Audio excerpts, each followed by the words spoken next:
Look around, the richest people didn't get rich because of their educations. Look at Michael Jordan and Madonna. Even Bill Gates, who dropped out of Harvard, founded Microsoft. He is now the richest man in America and he's still in his 30s. Getting a good education and making good grades no longer ensures success, and nobody seems to have noticed. One of the reasons the rich get richer, the poor get poorer, and the middle class struggles in debt is because the subject of money is taught at home, not in school. Most of us learn about money from our parents. So what can a poor parent tell their child about money? Money is not taught in schools. Schools focus on scholastic and professional skills, but not on financial skills. Our staggering national debt is due in large part to highly educated politicians and government officials making financial decisions with little or no training on the subject of money. Money is one form of power. But what is more powerful is financial education. Money comes and goes, but if you have the education about how money works, you gain power over it and can begin building wealth. Lesson #1. The rich don't work for money. If you want to be rich, you have to learn to make money. Use your head. When you fail, you're only poor if you give up. The most important thing is that you did something. Most people only talk and dream of getting rich. Being able to know when to make quick decisions is an important skill. If you learn life's lessons, you will do well. If not, life will just continue to push you around. People do two things. Some just let life push them around. Others get angry and push back. But they push back against their boss, or their job, or their husband or wife. They do not know it's life that's pushing. If you realize that you're the problem, then you can change yourself. Learn something and grow wiser. Most people want everyone else in the world to change but themselves. Let me tell you, it's easier to change yourself than everyone else. Lesson 1. The poor and the middle class work for money. The rich have money work for them. True learning takes energy, passion, a burning desire. Anger is a big part of that formula, for passion is anger and love combined. When it comes to money, most people want to play it safe and feel secure, so passion does not direct them, fear does. Most people, given more money, only get into more debt, simply because it's easier to learn to work for money, especially if fear is your primary emotion when the subject of money is discussed. Just know that it's fear that keeps most people working at a job. The fear of not paying their bills, the fear of being fired, the fear of not having enough money, the fear of starting over. That's the price of studying to learn a profession or trade, and then working for money. Most people become a slave to money, and then get angry at their boss. Most people have a price, and they have a price because of human emotions named fear and greed. First, the fear of being without money motivates us to work hard, and then once we get that paycheck, greed or desire starts us thinking about all the wonderful things money can buy. The pattern is then set, the pattern of get up, go to work, pay bills, get up, go to work, pay bills. Their lives are then run forever by two emotions, fear and greed. Offer them more money, and they continue the cycle by also increasing their spending. This is the rat race. People also work for money because of desire. They desire money for the joy they think it can buy. But the joy that money brings is often short-lived, and they soon need more money for more joy, more pleasure, more comfort, more security. So they keep working, thinking money will soothe their souls that is troubled by fear and desire. But money cannot do that. The sooner you forget about needing a paycheck, the easier your adult life will be. Keep using your brain, work for free, and soon your mind will show you ways of making money far beyond what you could ever get paid. You will see things that other people never see. Opportunities right in front of their noses. Most people never see these opportunities because they're looking for money and security. So that's all they get. The moment you see one opportunity, you will see them for the rest of your life. Lesson #2. Why teach financial literacy? Most people fail to realize that in life it's not how much money you make, it's how much money you keep. So when people ask, where do I get started? Or, tell me how to get rich quick, the only answer is, if you want to be rich, you need to be financially literate. Now, accounting is possibly the most boring subject in the world. It also could be the most confusing. But if you want to be rich, long-term, it could be the most important subject. The question is, how do you take a boring and confusing subject and teach it to kids? The answer is, make it simple. Teach it first in pictures. Rule 1. You must know the difference between an asset and a liability, and buy assets. If you want to be rich, this is all you need to know. It is rule no. 1. It is the only rule. Rich people acquire assets. The poor and middle class acquire liabilities, but they think they are assets. You mean all we need to know is what an asset is, acquire them, and we'll be rich? What defines an asset is not words but numbers, and if you cannot read the numbers, you cannot tell an asset from a hole in the ground. In accounting, it's not the numbers but what the numbers are telling you. It's just like words. It's not the words, but the story the words are telling you. If you want to be rich, you've got to read and understand numbers. Here is how to tell the difference between an asset and a liability. An asset is something that puts money in my pocket. A liability is something that takes money out of my pocket. This is really all you need to know. If you want to be rich, simply spend your life buying assets. If you want to be poor or middle class, spend your life buying liabilities.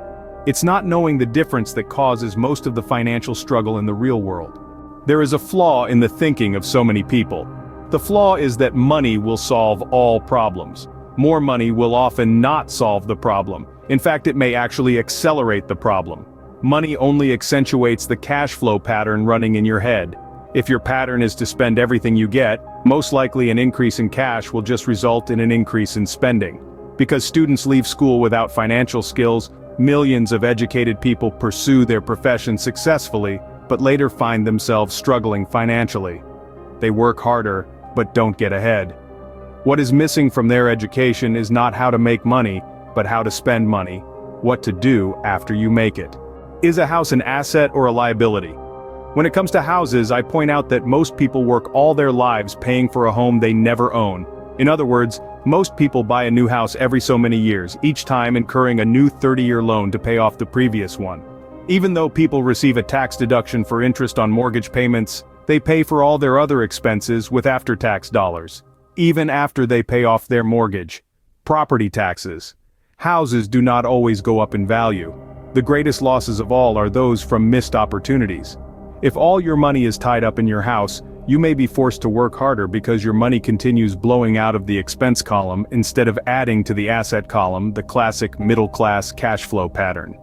The end result in making a decision to own a house that is too expensive in lieu of starting an investment portfolio early on, impacts an individual in at least the following 3 ways. 1. Loss of time, during which other assets could have grown in value. 1. Loss of additional capital, which could have been invested instead of paying for high-maintenance expenses related directly to the home. 1. Loss of education.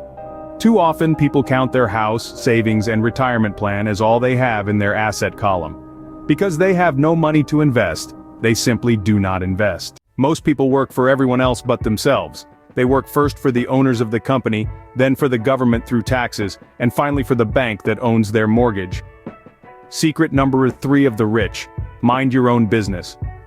Financial struggle is often directly the result of people working all their life for someone else. Many people will have nothing at the end of their working days. Our current educational system focuses on preparing today's youth to get good jobs by developing scholastic skills. They study to become engineers, scientists, cooks, police officers, artists, writers, and so on. These professional skills allow them to enter the workforce and work for money. There's a big difference between your profession and your business. When asked people, "What is your business?" and they will say, "Oh, I'm a banker." Then I ask them if they own the bank, and they usually respond, "No, I work there." A problem with school is that you often become what you study. So if you study, say, cooking, you become a chef. If you study the law, you become an attorney. And a study of auto mechanics makes you a mechanic. The mistake in becoming what you study is that too many people forget to mind their own business.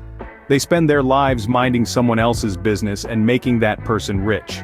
To become financially secure, a person needs to mind their own business. Your business revolves around your asset column as opposed to your income column. The rich focus on their asset columns while everyone else focuses on their income statements. Start minding your own business. Keep your daytime job, but start buying real assets, not liabilities or personal effects that have no real value once you get them home. A new car loses nearly 25% of the price you pay for it the moment you drive it off the lot. It is not a true asset even if your banker lets you list it as one. For young people who have not yet left home, it is important for parents to teach them the difference between an asset and a liability. Get them to start building a solid asset column before they leave home, get married, buy a house, have kids, and get stuck in a risky financial position, clinging to a job and buying everything on credit. Scene script. Real assets fall into several different categories. 1. Businesses that do not require my presence. I own them, but they are managed or run by other people.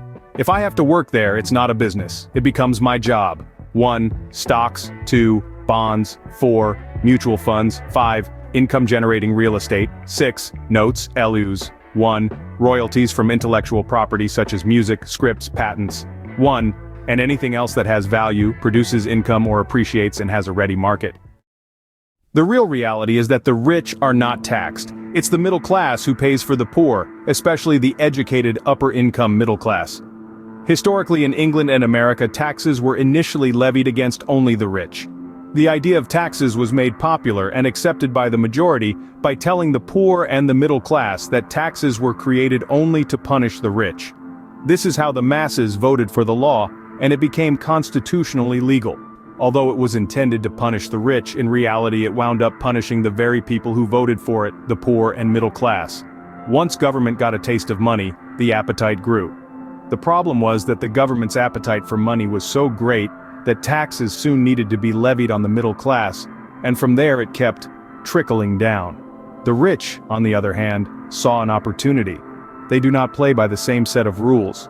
It is the knowledge of the power of the legal structure of the corporation that really gives the rich a vast advantage over the poor and the middle class. It seemed to me that the socialists ultimately penalized themselves due to their lack of financial education. No matter what the take from the rich crowd came up with, the rich always found a way to outsmart them. That is how taxes were eventually levied on the middle class. The rich outsmarted the intellectuals solely because they understood the power of money, a subject not taught in schools. Every time people try to punish the rich don't simply comply, they react. They do not just sit there and voluntarily pay more taxes. Financial IQ is made up of knowledge from 4 broad areas of expertise. No. 1 is accounting. No. 2 is investing. No. 3 is understanding markets. No. 4 is the law. Your financial genius requires both technical knowledge as well as courage. If fear is too strong, the genius is suppressed. Urge students to learn to take risks, to be bold, to let their genius convert that fear into power and brilliance. Most people need only to learn and master one more skill, and their income would jump exponentially. I have mentioned before that financial intelligence is a synergy of accounting, investing, marketing, and law. Combine those 4 technical skills and making money with money is easier. When it comes to money, the only skill most people know is to work hard. You want to know a little about a lot. The hardest part of running a company is managing people. If you're not a good leader, you'll get shot in the back. I recommend to young people to seek work for what they will learn, more than what they will earn. Look down the road at what skills they want to acquire before choosing a specific profession, and before getting trapped in the rat race. If you are unwilling to work to learn something new and insist on instead becoming highly specialized within your field, make sure the company you work for is unionized. Labor unions are designed to protect specialists. Many corporations find a young bright student out of business school and begin grooming that person to someday take over the company. So these bright young employees do not specialize in one department. They are moved from department to department to learn all the aspects of business systems. The rich often groom their children or the children of others. By doing so, their children gain an overall knowledge of the operations of the business and how the various departments interrelate. The main management skills needed for success are: 1. The management of cash flow. 2. The management of systems, including yourself and time with family. 3. The management of people. In addition to being good learners, sellers, and marketers, we need to be good teachers as well as good students. To be truly rich, we need to be able to give as well as to receive. Fear. Fear of losing money or fear of failure. It takes guts, patience, and a great attitude toward failure. Losers avoid failing, and failure turns losers into winners. Cynicism. Cynics never win. Unchecked doubt and fear creates a cynic. Cynics criticize and winners analyze. Cynicism blinds you while analysis opens your eyes. Laziness.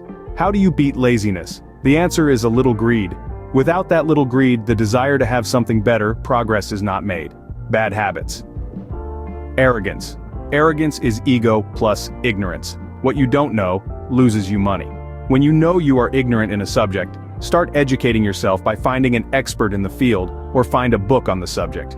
Scene script 1, you need a reason greater than reality. 2, use the power of choice, invest first in education. 3, Choose friends carefully 1. Master a formula and then learn a new one 5. Pay yourself first 1. Pay your brokers well 1. Be an Indian giver. The power of getting something for nothing 8. Assets buy luxuries 1. The need for heroes embrace the power of myth. 1. Teach and you shall receive. If you want to dive deeper, the full book link is in the comments, also some additional financial books. If you want more summaries, subscribe to the channel, and if you like this video, drop a like.